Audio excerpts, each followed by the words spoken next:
प्रिय छात्र एवं छात्राओं, आरडी हिंदी लेक्चर में मैं राम धीरज आप सभी का हार्दिक स्वागत करता हूं। आज से हम लोग कबीरदास के पाठ का अध्ययन करेंगे।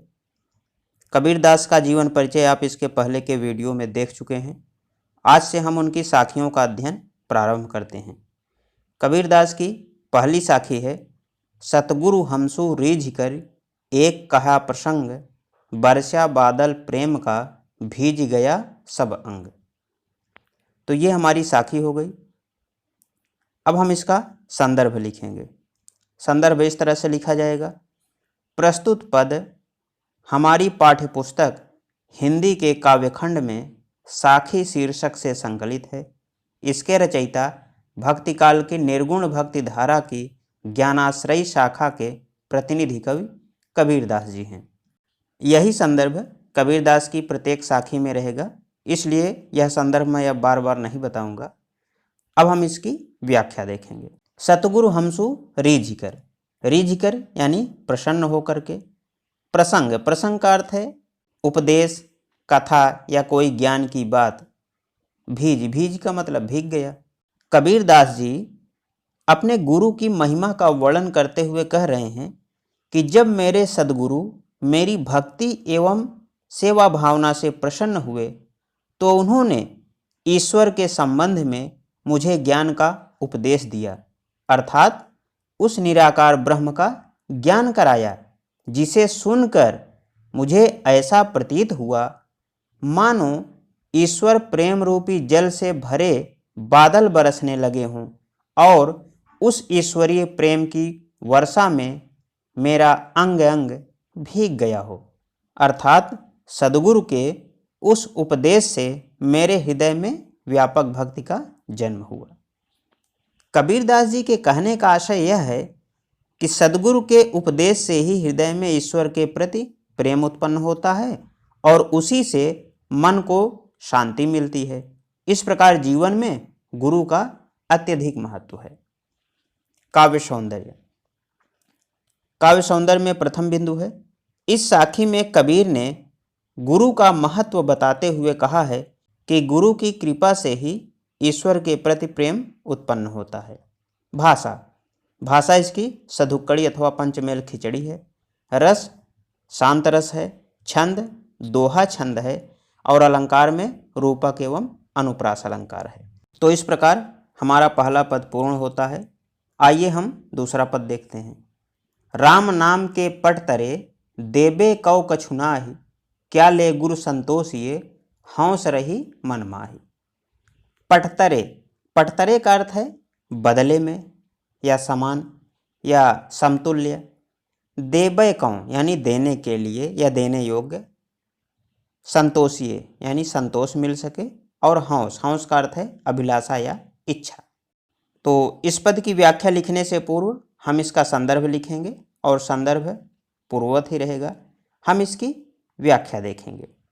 कबीरदास जी कहते हैं कि मेरे गुरु ने राम नाम का जो उपदेश मुझे दिया है, अर्थात ईश्वर का जो ज्ञान दिया है, उसकी समानता या तुलना किसी दूसरी वस्तु से नहीं हो सकती है।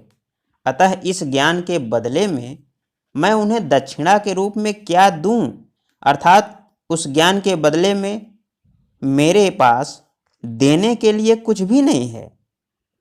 अतः गुरु को दक्षिणा के रूप में कुछ देकर संतुष्ट होने की अभिलाषा मेरे मन में ही रह गई।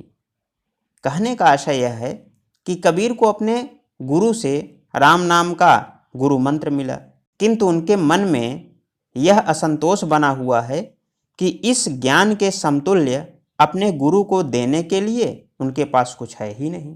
काव्य सौंदर्य। कबीरदास ने यहाँ गुरु द्वारा दिए गए ज्ञान दान का मूल्य बताते हुए कहा है कि शिष्य कुछ भी देकर गुरु के इस ज्ञान दान का मूल्य नहीं चुका सकता है। भाषा, भाषा इसकी सधुक्कड़ी अथवा पंचमेल खिचड़ी है। रस, शांत रस है। छंद, दोहा छंद है और अलंकार, अलंकार में अनुप्रास अलंकार है। अगला पद है, ज्ञान प्रकाश्या गुरु मिल्या सो जिन बीसर जाय, जब गोविंद कृपा करी तब गुरु मिलिया आए।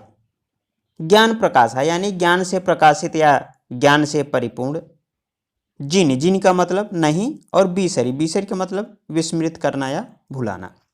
कबीरदास जी कहते हैं कि सच्चे गुरु के मिलने पर उनके द्वारा दिए ज्ञान से मेरे हृदय का अंधकार दूर होकर ज्ञान का प्रकाश फैल गया है। ऐसे ज्ञानवान गुरु को कभी भी भुलाया नहीं जा सकता है। सो जिनि बिसरि जाय, जब गोविंद कृपा करी, तब गुरु मिलिया आय। कबीरदास जी कहते हैं किसी को भी ऐसे सदगुरु की कृपा तभी प्राप्त होती है जब उस पर ईश्वर की कृपा होती है। काव्य सौंदर्य। कबीरदास जी कहते हैं कि सदगुरु के मिलने से ही ज्ञान की प्राप्ति होती है, किंतु सदगुरु भी तभी मिलते हैं जब किसी पर ईश्वर की कृपा होती है। भाषा, भाषा इसकी सधुकड़ी अथवा पंचमेल खिचड़ी है। रस, शांत रस रहेगा। छंद, दोहा छंद है। और अलंकार में अनुप्रास अलंकार है। भाव साम्य। तुलसीदास ने भी ज्ञान प्राप्ति के लिए ईश्वर की कृपा आवश्यक बताई है। वे कहते हैं बिनु सत्संग विवेक न होई, राम कृपा बिनु सुलभ न सोई। अर्थात बगैर सत्संग के विवेक जागृत नहीं होता, और सत्संग भी केवल उसे ही प्राप्त होती है जिस पर ईश्वर की कृपा होती है। आइए हम अगला पद देखते हैं। माया दीपक नर पतंग, भ्रम भ्रम इवं पड़ंत, कहे कबीर गुरु ज्ञान थैं, एक आध उबरंत। तो इसका संदर्भ भी पूर्ववत ही रहेगा। हम इसकी व्याख्या देखेंगे। माया दीपक यानी माया रूपी दीपक। पतंग, पतंग का अर्थ है पतंगा या कीड़ा या शलभ। भ्रमी, भ्रमी का मतलब भ्रमित होकर के। इवं, इवं का मतलब इसमें। और तैं, तैं का मतलब से। उबरंत, उबरंत का मतलब उबरते हैं या मुक्त हो जाते हैं। कबीरदास जी कहते हैं कि माया रूपी दीपक के सामने मनुष्य पतंगे के समान है।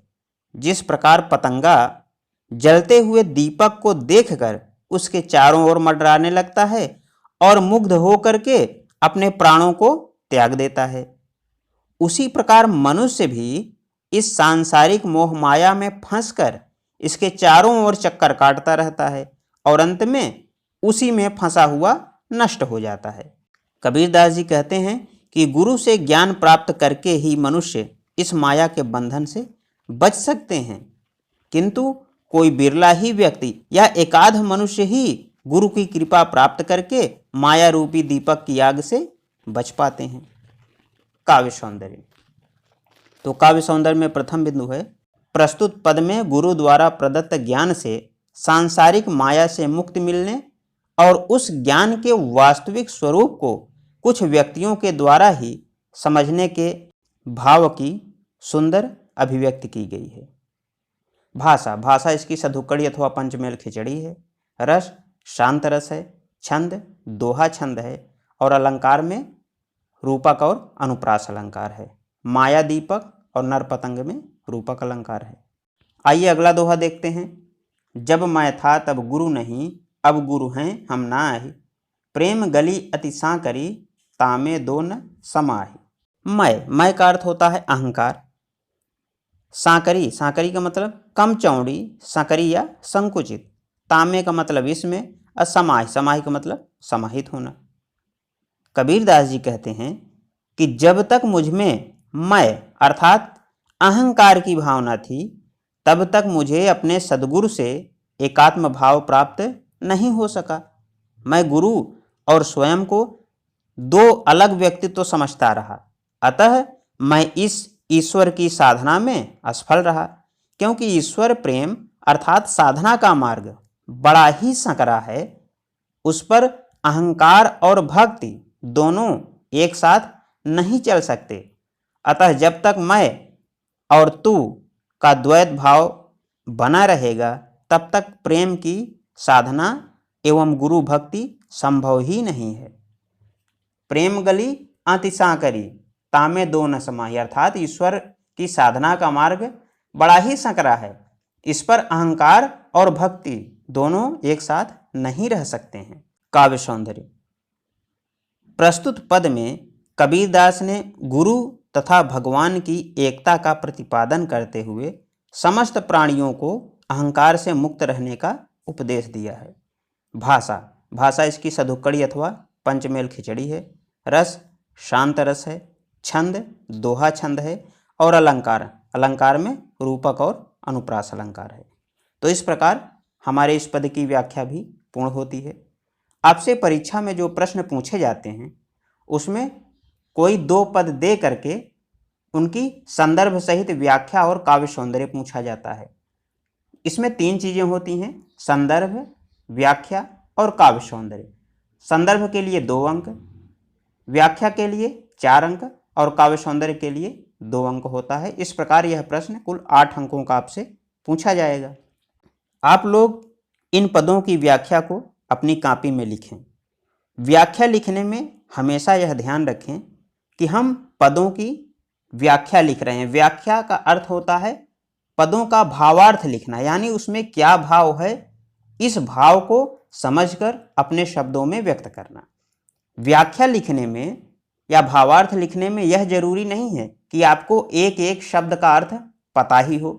ऐसा भी हो सकता है कि बहुत से शब्दों के अर्थ आपको नहीं पता हो, लेकिन आप उस कविता को पढ़कर उसके भाव को समझ सकते हैं। जब आपने उस भाव को समझ लिया तो उसी भाव को अपने शब्दों में अत्यंत सरल और अच्छे तरीके से लिख लें। और हमेशा यह भी ध्यान रखें कि भावार्थ लिखने में कोई यह जरूरी नहीं है कि आप एक एक लाइन का क्रमबद्ध भावार्थ लिखें। भावार्थ का अर्थ तो यह होता है कि कविता में छुपे हुए भाव को व्यक्त कर देना, और इसके लिए आप कहीं से भी स्टार्ट कर सकते हैं। आप बीच की लाइन से भी शुरू कर सकते हैं, अंतिम लाइन से भी शुरू कर सकते हैं और पहली लाइन से भी भावार्थ लिखना शुरू कर सकते हैं। लेकिन शर्त यह है कि कविता में जो भाव है वही भाव आपके अर्थ में व्यक्त होना चाहिए। तो ये हमेशा ध्यान रखें और हमें बार बार भावार्थ लिखने का या व्याख्या लिखने का अभ्यास करना है। जब हम बार बार अभ्यास करेंगे तो अपने आप हमें भावार्थ लिखना आ जाएगा। तो ये व्याख्या लिखने में हमेशा ध्यान रखें कि संदर्भ, व्याख्या और काव्य सौंदर्य, यह 3 चीजें आपको हर हाल में लिखनी ही हैं। तो आज के इस वीडियो को हम यहीं पे समाप्त करते हैं। अगले वीडियो में हम कबीरदास के अगले पदों को देखेंगे। तब तक के लिए धन्यवाद।